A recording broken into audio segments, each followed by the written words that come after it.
Bien sûr, de crypto, les infos crypto pour ceux qui n'ont pas le temps, ça passe pas pour Bitcoin, les gars. Et c'est pas très très bon ce qui nous attend, à mon avis, pour le mois de février. On va traiter de ça ce matin. Et c'est une map très rouge.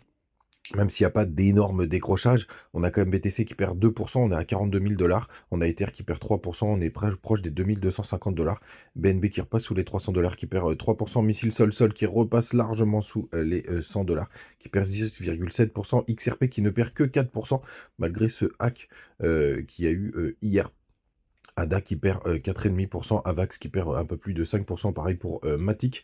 Bref, une map très très rouge. Pour avoir du vert, il faut aller jusqu'à XMR qui prend un petit 2%, et l'OVNI TAO qui est à 450 $, qui prend 1,7%. Le reste de la map, hein, on est plutôt sur des grosses, enfin des corrections entre 2 et jusqu'à 10%, comme par exemple TIA. Bref, les gars, un réveil un peu morose, un peu dans le rouge. Ça passe pas pour Bitcoin, regardez. C'est assez incroyable. Hier, je vous dis, on avait beaucoup d'espoir puisqu'on était au-dessus du nuage pour une belle clôture. On s'est fait rejeter à la dernière minute avec une belle correction. Pour le coup, mais vous voyez que la résistance est très importante, hein, sur le monthly. Donc, on démarre avec une bougie rouge, justement. Vous voyez que, regardez, qui part pile de la résistance. Et on avait aussi cette grosse résistance sur le RSI. Regardez le bas du tableau, pas le haut. On va grossir comme ça, vous voyez mieux. Vous voyez qu'il y a une grosse résistance à chaque fois où on se fait quand même pas mal de fois rejeter par le passé. Juste ici, là, c'était en 2019. D'ailleurs, on était aussi dans la zone de rechargement de short. Et là, on se fait rejeter en 2024. Alors, qu'est-ce que ça signifie, les gars? Eh ben, tout simplement qu'on a besoin d'une correction. Hier, je vous le disais, on a eu quand même 5 bougies vertes. Là, on a ce doji juste là, donc qui est une bougie d'indécision. D'avoir 5 bougies vertes en weekly, ça arrive quand même pas, en monthly, pardon, ça arrive quand même pas très souvent, hein. La dernière fois, c'était pendant la grosse phase du bull run.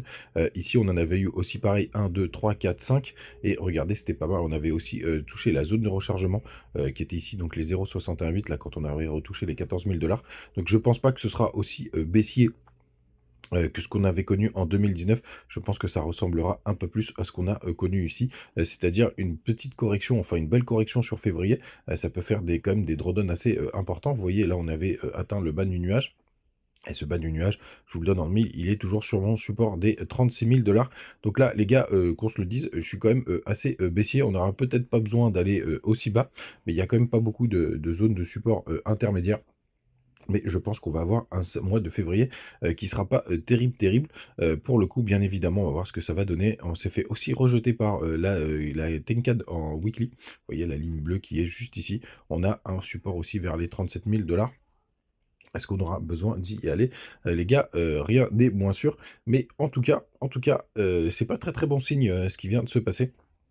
D'ailleurs, vous voyez, en daily, on pourrait osciller, dans tout ce nuage. On va voir aussi si on sort carrément du nuage, ce qui serait quand même, assez, bearish. Sur les plus petits time frames que je vous ai mis du côté de Bitget, vous voyez, on a eu ce beau rejet là en 4 heures sur cette trade qui est un peu plus long terme. On va repasser quand même en daily. Vous voyez, on a fait vraiment, c'est chirurgical, hein, ce qu'on a fait, hein.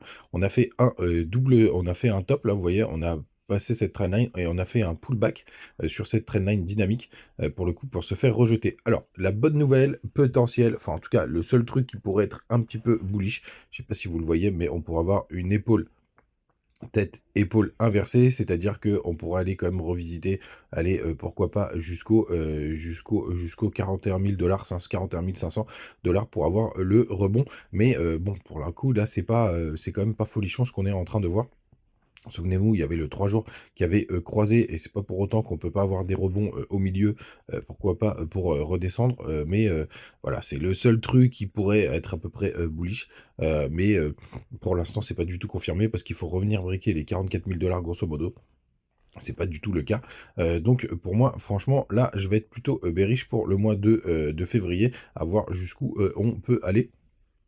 Mais je préfère vous prévenir. Les gars, n'hésitez pas à nous rejoindre du côté du Telegram. On partage quand même pas mal d'informations, les petites infos aussi en direct live, notamment le hack de Ripple partagé par Piwi, et évidemment sur le Twitter où je vous ai poussé pas mal d'informations hier justement, où j'anticipais ce qu'on se raconte ce matin.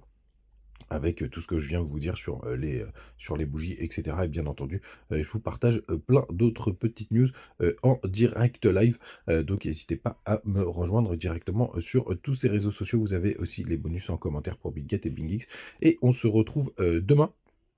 Je pense qu'on ira voir quelques altcoins et quelques petits projets. Et bientôt aussi, je vous parlerai de ce fameux sujet du top du bull run. Ciao!